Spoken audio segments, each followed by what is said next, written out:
जी, second जो चीज़ होती है वो अल्फ़ाबेट सेट होता है, जो हमारे केस में ए और बी दो अल्फ़ाबेट्स पर कंसिस्ट करता है।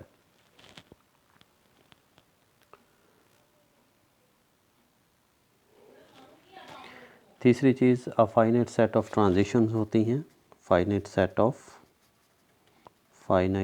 ऑफ ट्रांजिशंस, यानी कुछ ट्रांजिशंस होती हैं और वो ट्रांजिशन क्या हो सकती हैं,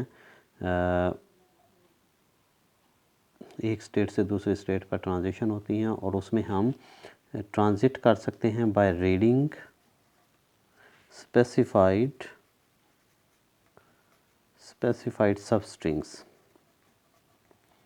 substring of input letters।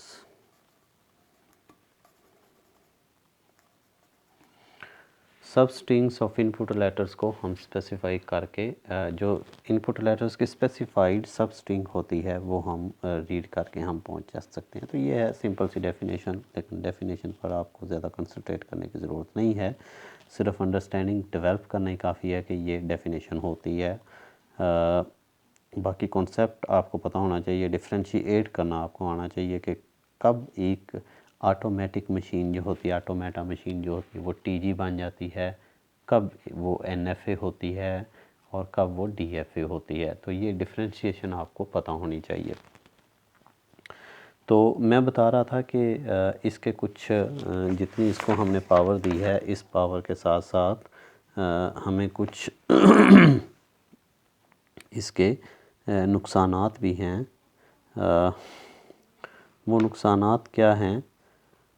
For example हमारे पास एक टीजी है, मैं एक टीजी ड्रॉ करता हूँ, यहाँ से स्टार्ट स्टेट लेता हूँ और ये बी ए और यहाँ से फिर ए बी लेता हूँ, तो हम फाइनल स्टेट पे पहुँच जाते हैं।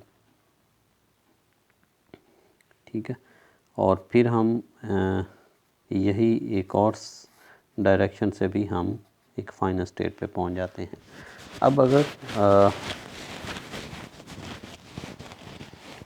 फॉर एग्ज़ाम्पल मैं इसे एक स्ट्रिंग देता हूँ BAA और मैं कहता हूँ कि आप बताएं अगर इस टीजी का मैं एक कंपाइलर डिज़ाइन करता हूँ और फिर इसको स्ट्रिंग देता हूँ ये वाली, कि बताएं कि ये स्ट्रिंग वैलिड स्ट्रिंग है इसकी या नहीं वैलिड स्ट्रिंग।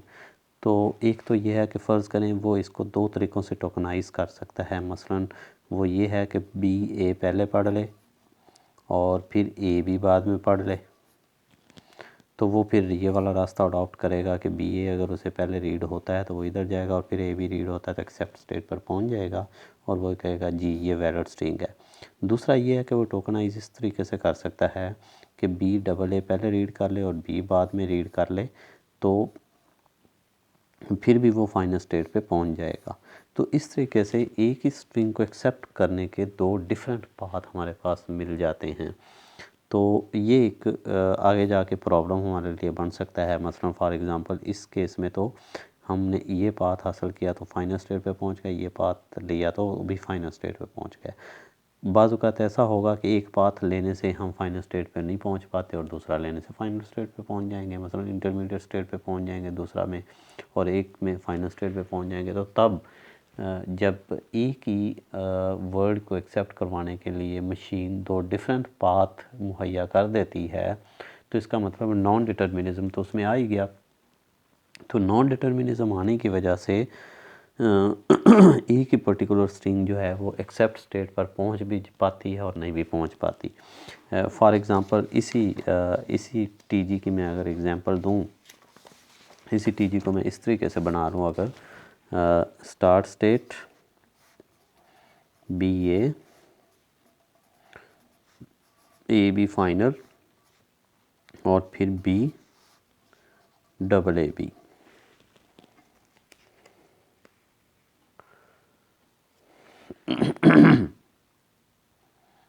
तो ये भी खैर वही एक स्ट्रिंग है। चलें दोबारा बनाता हूँ मैं, BAAB ये पहुँच गई और फिर मैं कहता हूँ कि बी,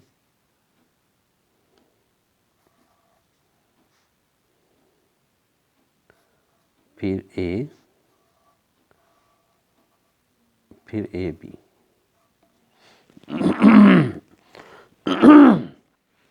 ये एक टीजी है। अब मैं अगर कहता हूँ कि आप बताएं कि बी ए बी, ये वाली स्ट्रिंग जो है ये इस कंपाइलर पर एक्सेप्टेबल है या नहीं है, तो ये कंपाइलर हमें क्या बताएगा। ये अगर तो टोकनाइज इस तरीके से करता है कि पहले बी रीड करता है तो ठीक है, पहले बी रीड करके यहाँ पहुँच जाएगा, फिर ए रीड करके यहाँ पहुँच जाएगा, फिर ए बी इकट्ठा रीड करके यहाँ पहुँच जाएगा, तो कहेगा कि ये इनवैलिड स्ट्रिंग है, इनवैलिड स्ट्रिंग है। लेकिन यही अगर स्ट्रिंग को टोकनाइज एक मुख्तलिफ तरीके से करता है कि पहले बी ए को रीड करता है और फिर इकट्ठा ए बी को रीड करता है, बी ए को रीड किया और फिर ए बी को रीड किया, तो वो फाइनल स्टेट पे पहुंच जाएगा। तो इसका मतलब है एक स्ट्रिंग जो है जो एक्चुअली वैलिड स्ट्रिंग है, लेकिन वो टीजी जो कंपाइलर है, टीजी का जो कंपाइलर, वो उसको अगर रीड करता है तो वो दो मुख्तलिफ पाथ से जब रीड करेगा तो वो अनोमली जनरेट कर देगा, यानी वो उसको वैलिड भी कह सकता है और नॉन वैलिड भी कह सकता है। तो इसका मतलब है कि टीजी का जब कंपाइलर डिज़ाइन किया जाएगा या टीजी का मैथमेटिकल मॉडल डिज़ाइन किया जाएगा तो इस बात का ख़ास ख्याल रखा जाएगा कि जो इनपुट हमने देनी है उसको टोकनाइज कैसे करना, उसको तोड़ना कैसे है। क्या एक करैक्टर हमने